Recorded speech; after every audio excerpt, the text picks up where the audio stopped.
The real decisions happened before the meeting. In calls you weren't invited to, in Slacks you weren't added to. The meeting was theatre, your attendance was mandatory, your input was decorative. You noticed it first when Sarah referenced a decision you'd never heard discussed. The team nodded. You nodded too. Your eyes stayed wide and unblinking because blinking might reveal you had no idea what was happening. The pre-meeting started 3 hours before the actual meeting. You weren't there. You were at your desk, preparing your presentation, believing preparation mattered. It started in a private channel. Just 3 people, the VP, the director, and the person whose title you could never quite remember but who always sat closest to power. They decided everything. Your proposal? Rejected at 9:47 a.m. The meeting was scheduled for 1 p.m. You spent 3.5 hours polishing a corpse. You walked in with your deck, 23 slides, metrics, projections, solutions to problems they'd already decided didn't exist. Slide 4 is when you realized. The VP's eyes glazed over. Not bored, pre-bored. He'd already seen this presentation. Not your version, the version they'd discussed without you.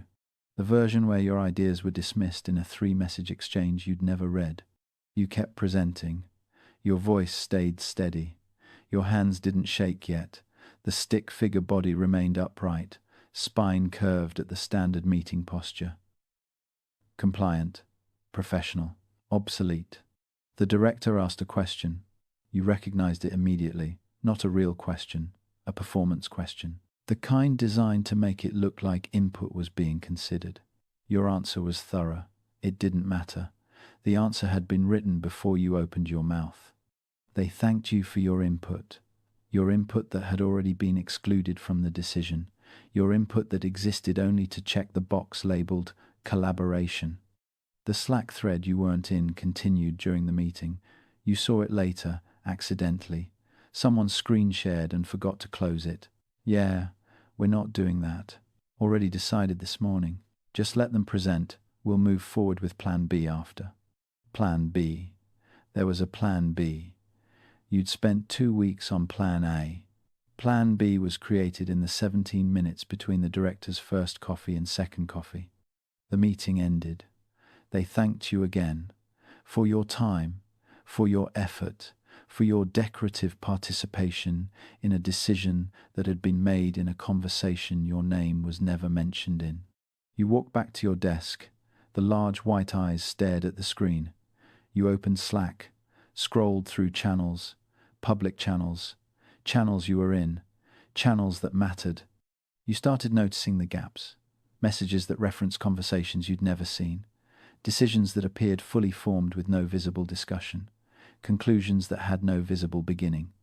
The pre-meetings were everywhere, before the stand-up, before the retrospective, before the strategy session, before the one-on-one. The meetings you attended became archaeological sites. You learned to dig for evidence of the real conversation, a phrase that sounded rehearsed, a rebuttal that came too quickly, agreement that arrived too uniformly. You asked once, was there a previous discussion about this? The room went quiet. Not uncomfortable quiet, careful quiet. The VP smiled. We're all aligned now, that's what matters. Aligned, past tense. Alignment had occurred.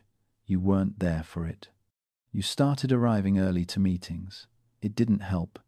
The pre-meeting happened before you thought to arrive early. It happened yesterday. It happened last week. It happened in a calendar invite you never received because the meeting was scheduled for 3 people and you weren't one of them. Your presentations got shorter. Why polish what's already been buried? Your input became decorative. You arranged it nicely, made it look engaged, professional. The stick-figure hands held the laptop. The eyes stayed wide. The mouth that didn't exist couldn't object anyway. You discovered the term later. Pre-meeting exclusion syndrome. It's not in the HR handbook, it's in the medical journals. The ones that track the specific cortisol patterns of employees who attend meetings where decisions were made before they arrived. The symptoms are specific, measurable, permanent. You prepare for meetings you know don't matter. You present to rooms that have already decided. You contribute to conversations that happened yesterday in channels you'll never see. The meetings continue. Your attendance remains mandatory. Your input remains decorative. You're still preparing presentations. 23 slides, metrics that won't be read, solutions to problems that were solved before you knew they existed. The pre-meeting is happening right now. You're not in it. You never were. The meeting starts in 15 minutes. You'll be there. On time. Prepared. Professional. The decisions have already been made. Your eyes stay wide. Your spine curves to the chair. Your hands hold the laptop steady. The theatre requires your attendance. The script was written without you. Your lines are simple. Nod. Agree. Thank them for including you. You were never included. You were always there. The difference stopped mattering somewhere between the third pre-meeting you weren't invited to and the moment you stopped expecting invitations. The calendar notification appears. Meeting in 5 minutes. You close your tabs. Straighten your posture. Prepare your face for the performance. The real meeting already happened.